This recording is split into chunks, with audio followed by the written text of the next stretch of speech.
Well, good evening, everyone, and thank you all for plugging in to our call tonight and our Zoom call tonight. We're going to talk about some real fundamentals when it comes down to long term and down the road, because down the road is coming. We're going to turn around, and 10 years is going to pass seemingly just like that. If you don't believe it, think about 10 years ago. We all can remember exactly where we were, how old we were, what job we had, where we stayed 10 years ago. And just like that, we're in 2024. It's going to be 2034. My name is Ricky Pitts, and I'll be your host for tonight. And we're going to talk about retirement planning and investment fundamentals. Everything wins on the fundamentals. Not all of the fancy things and on, but the basics. And we're going to deal with that tonight. There's a lot of things we can cover in the subject of how money works, and it has a lot of areas that it covers. And let me make sure I get my screen can change. If you can't see that, please let me know. And we've been having a few problems with the technology, but if you can't see it, let me know. We'll go to plan B. So someone, if you would, text me and let me know if that system is showing on your side, and if it's not, I'll make it a quick adjustment real quick here right now. And there it is, how money works. Now, when I say how money works, we're not going to cover all the things you see here for the sake of time. It will take way, way too much time. But we're going to cover a few things like paying yourself first. We're going to talk about tonight, discover the rule of 72. We're going to talk about buy the right kind of deferring taxes. We're going to talk about becoming an owner, not a loaner. We're going to talk about investing with professional money management and why that's so very, very important. Now, when I look at the next page here, this is really critical that we defer taxes and we don't pay all the money in taxes and not even pay ourselves. We pay the water bill, man, the light bill, the gas bill, the cable TV, everybody, but don't pay ourselves first. And there are three basic accounts that we have to always think about to make sure we have a solid financial system in place. One is an emergency fund. Now, emergency fund is for just what it says, it's for emergencies. It's not designed to have that money just to go on a vacation. It's not designed to have that money to have a down payment on a car. It is for emergencies. The second important account is a short-term account. This is for 3 to 5 years from now. In 3 to 5 years, you may decide to buy another house and need a down payment. In 3 to 5 years, you may decide to buy another car and need a down payment. In 3 to 5 years, you may decide to buy a laptop computer, and you want to make sure you pay cash for that and not have any kind of credit card debt. That's short term. The last one is the wealth building account. Now, everybody on this call tonight, we're going to get old one day unless we die young. And it's important that we plan for a place that we're going to be in for the rest of our lives, and that is our future. Then it's important also to think about the rule of 72. You see, rate of return, and I'm going to change this from time to time and come back in and come back out. Rate of return is extremely important. We're looking to have a sizable sum of money down the road. As I mentioned earlier, down the road is going to come before we turn around. Back in 1982, I got out of high school. I can't believe I've been out of high school since 1982, but I have. And there's some on the call tonight. You got the same testimony. It's been 1982, 1992, 1972. But that time has passed and gone very, very quickly.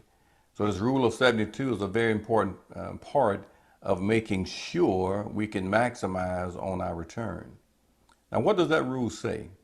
That rule says if you divide your rate of return into the number 72, it's going to give you how many years it takes that money to double. If you got $10,000, getting a 3% rate of return, 3 goes into 72 24 times, it's going to take that money 24 years to double. So 10,000 goes from 10 to 20, then from 20 to 40, that's 48 years. That same 10,000, averaging a 6% rate of return, it's going to double every 12 years. 12 goes into 72 12 times. So it goes from 10 to 20 to 40 to 80 to 160. What would happen if we can average a 12% rate of return? 12 goes into 72 6 times. So it's going to double now every 6 years. 10, 20, 40, 80, 160, 320, 640, 1.2, $2.5 million. Now, isn't it amazing that one has 2.5 million, has 2.4 million more than the other one, and all they did was got a higher rate of return? You know, I came up in an area where I heard, in a time when I've heard people saying that people are destroyed for the lack of knowledge. And ladies and gentlemen, this is absolutely the case. And I've seen cases where people making a lot of money, and they made a lot of money for a long time, and 20 years, 30 years, 40 years. But it's not how much money we make. It's not how much money we're able to keep and save and invest and plan for that next generation. Now, the next page I'm going to talk to you about is somewhat similar. What we're going to talk about here now, and we go right here, is starting early. Starting early. So here's a case where a child is born.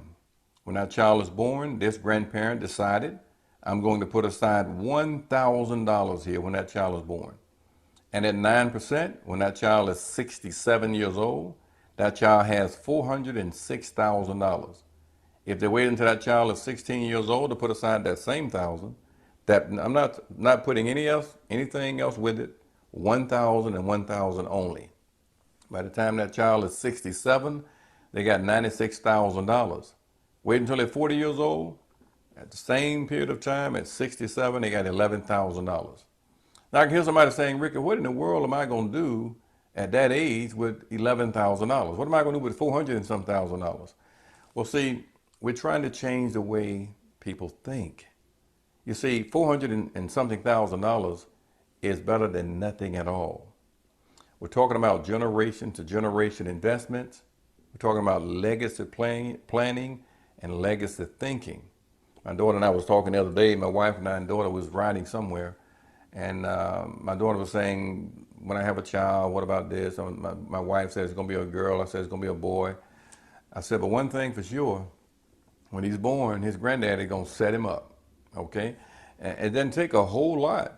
It just takes putting aside a certain amount of money, thinking 20, 30, 40 years down the road. This is generational investment, and it's important that we start thinking that way. Now, the next important thing we're going to talk about is it doesn't take a whole lot. Some folks think I got to have a lot of money to do anything. Well, it takes just a little bit and sometimes a little bit more to have a huge impact. Putting aside $20 a month for 10 years is $3,900. 20 years, $13,000. 30 years, $36,000. 40 years, $94,000. Putting aside $20 per month. Now somebody say, Ricky, what is that? That's no money. But let me ask you, how many 10-year-olds do you know right now that's got about $4,000 saved? That's my point. How many 40-year-olds do you know right now that's got almost $100,000 saved? You see, that's not meant to be a condescending statement. It's a statement of fact. So we're trying to do the best we can to get those that we talk to and their children to start investing right now. I was talking to a client of mine the other day. He and his wife are business owners in one of the local cities. And they started Kitty Roth IRAs for their children. Some call them minor Roth IRAs. Putting aside $150 a month for the children, and they could be doing some certain things in the business or certain things around the house where they pay them to work.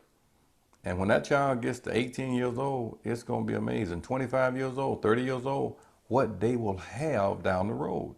So it's important to start thinking about getting the next generation to put aside something, $20 a month, $30 a month, $40 a month, because it makes a huge difference over time. If they bump that up to $100 a month, that 10-year-old has $19,500 at 10. Now, I'm going to ask you again, how many folks do you know, not 10-year-olds, how many 30-year-olds, 40 or 50s, got 19.5 put back? In 20 years, 67,000. 30 years, 184,000.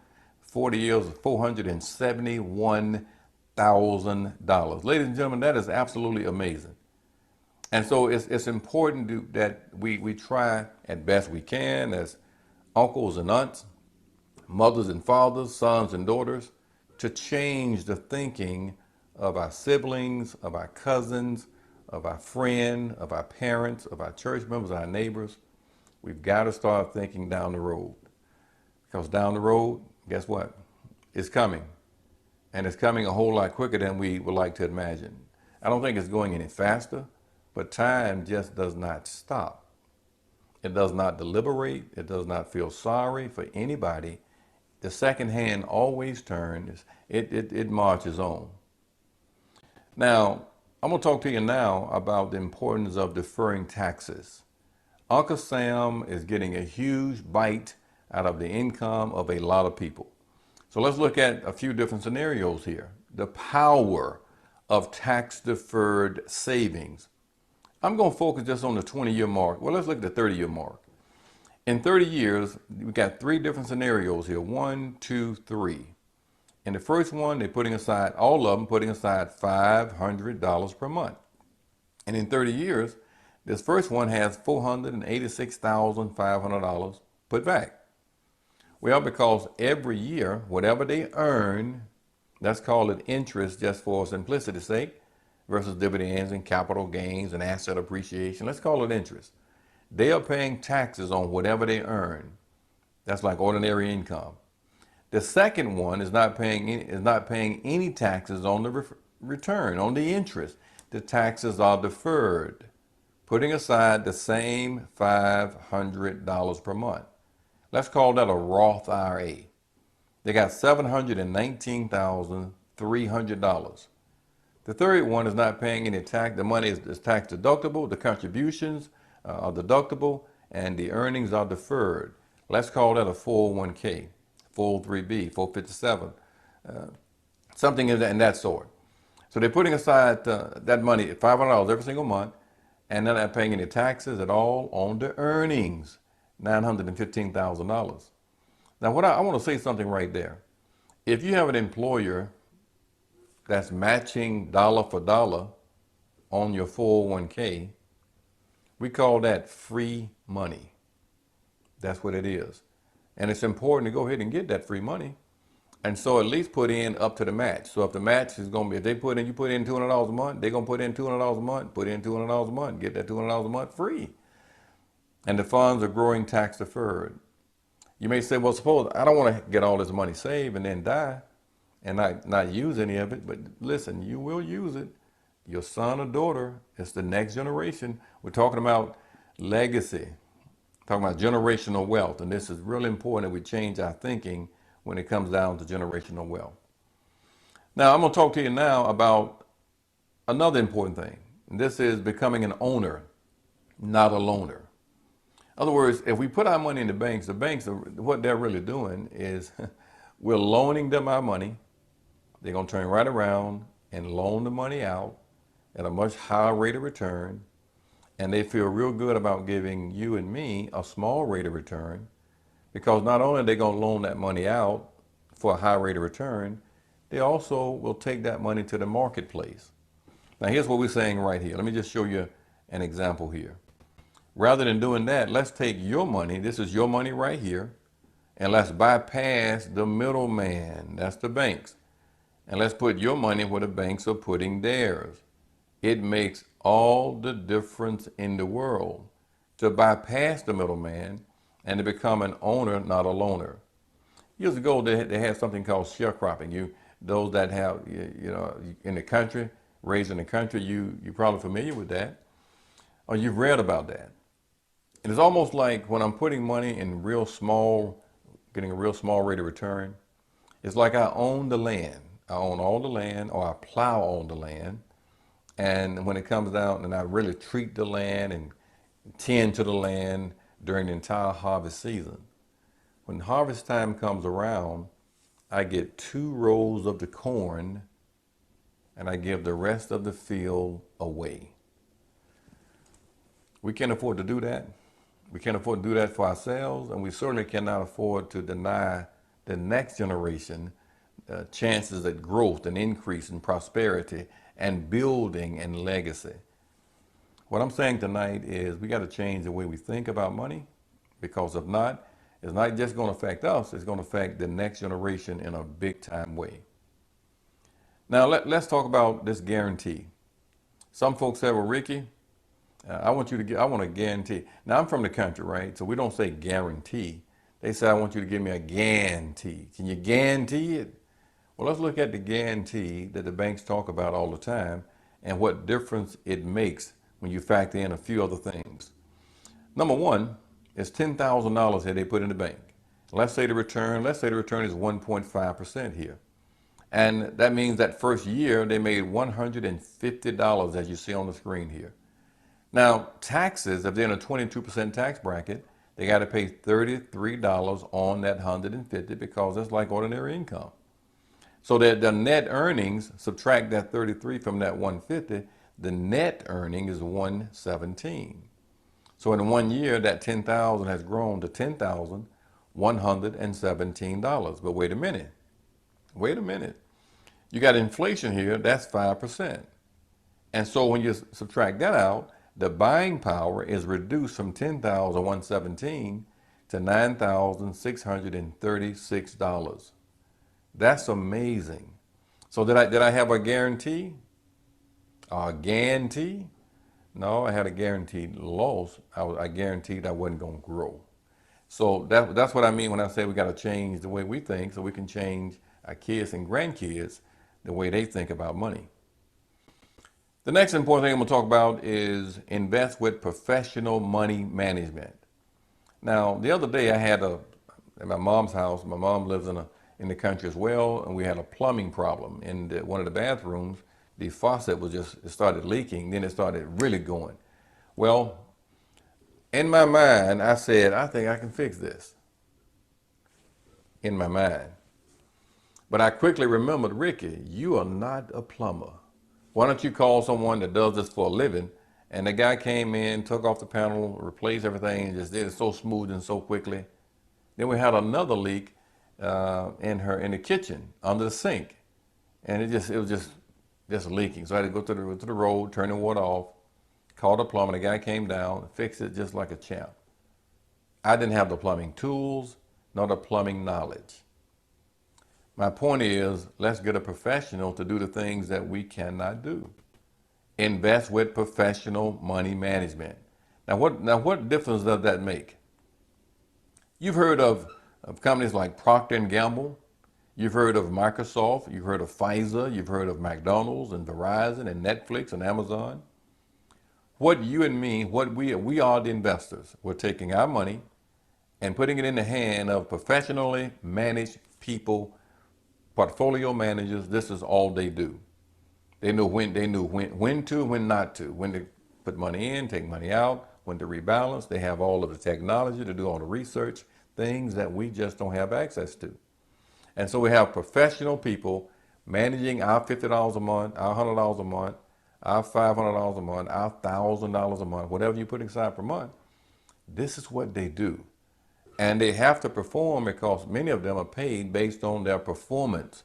And so it's important to invest with professional money management because they got an interest in achieving your objectives. Now, the next important point that I want to make here is to get ready to bring this to a close. I'm not going to cover all these slides tonight. I want to talk to you about what we call the 3 Ds of investing. The 3 Ds of investing. Number 1 is discipline. Number 2 is diversification. Number 3 is dollar cost averaging. Now, let's talk about those. Discipline. What we're saying here is this. When you decide on an amount you're going to put aside every month, don't care what happens in the market, up and down, on the news. Oh my goodness, what's going to happen over here in this country? What just happened with gas prices? What happened with home loans and lumber and whatever the case may be? Stay consistent, stay disciplined. Because down the road will come, if the Lord gives us time and grace, you're going to be glad you did. That's number 1. Number 2 is the diversification. You've heard people say, and I have too, as a child, don't put all your eggs where? That's right, in one basket.